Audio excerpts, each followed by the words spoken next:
You're looking at live pictures of protests in Chicago, people pushing back against Donald Trump's threat to send in the National Guard and ramp up immigration enforcement. Meanwhile, Trump's rhetoric continues to get more violent and warlike by the day. Just today, he posted this. It's an AI picture on his social media site showing him kneeling in front of a fiery Chicago skyline with helicopters flying overhead, writing, quote, "I love the smell of deportations in the morning. Chicago about to find out why it's called the Department of War."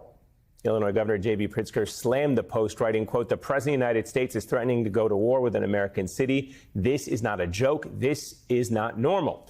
Governor Pritzker had even more to say to our colleague Jen Psaki last night.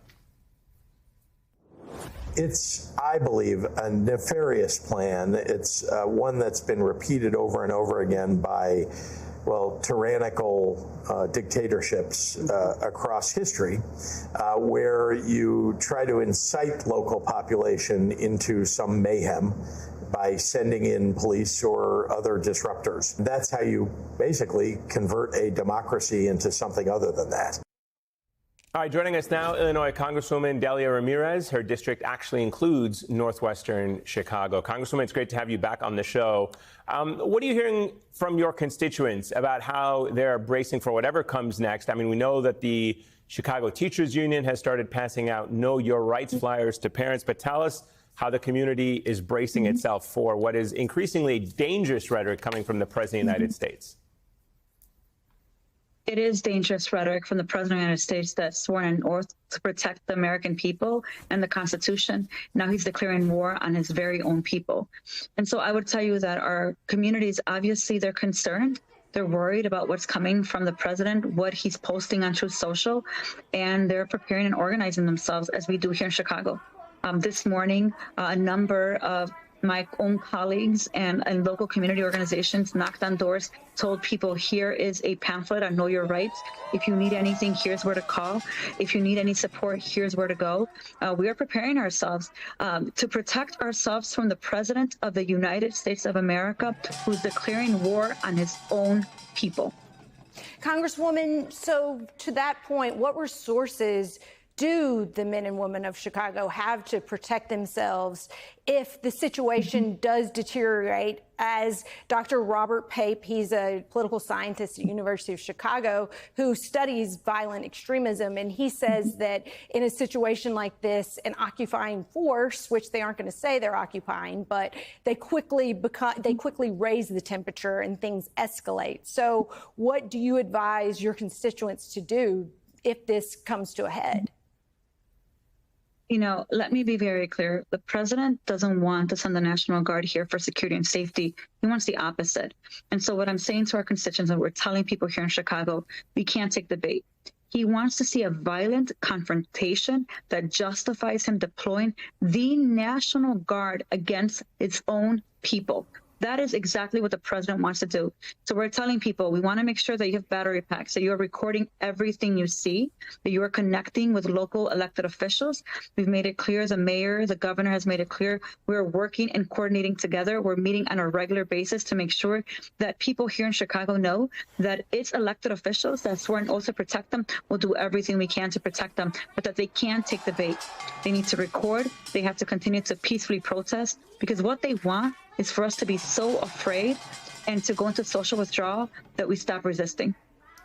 Congresswoman, can you break down for us some of the dynamics and also some of the neighborhoods that you may be concerned about, specifically in Chicago? Of course, there is a rich immigrant community in the city, but this president has also long been obsessed with gangs in Chicago. It was actually a big part of his first run for Trump 1.0, was this idea that he was going to take on all the gangs in Chicago. That, of course, never really came to fruition. But what specifically are you concerned about, and which communities do you think need the most protection in this moment? I think that the president wants to do everything he possibly can to instill the most fear in communities that are most vulnerable. Certainly immigrant communities, certainly Black communities, communities that have been vulnerable for a very long time for many reasons. And so that is why it's so important and you see it here in the protests. There are local people from the community who do deportation defense, who have been doing violence interruption work for years in the city of Chicago that are trained to be able to mediate, to ensure that we are creating all of the peaceful tactics to be able to manage protests. They're at the forefront saying, we're going to do everything we possibly can to ensure that people feel protected. It's not gangs that Chicagoans are worried about right now. They're worried about the president of the United States of America deploying the very same people that are supposed to protect America against its own people. And so it's really important. I'm not going to mention the communities for their own safety, but there are communities in my own district that I'm worried about. And it's why we have dozens, hundreds of people who, as we're knocking on doors, talking to them, they're saying, what could I do to help? And we've asked them to really help through mutual support, ensuring that kids are able to go to school, that if they feel comfortable in helping with safe passages, that they do that kind of work.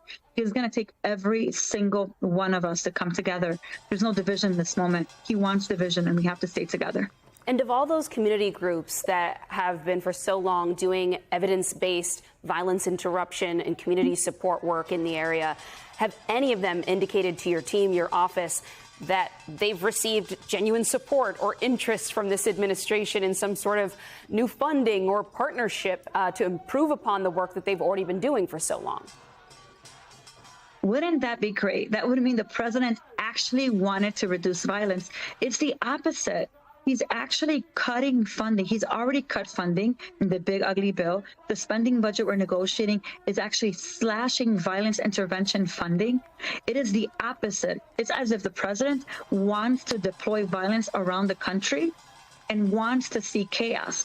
This is a man that is changing the Department of Defense, the Department of War. We're about to go and pass a bill, a spending budget bill on this department. And instead of actually addressing issues of violence, he wants to implore more of it. Congresswoman Delia Ramirez, good to see you. Thank you for joining us tonight.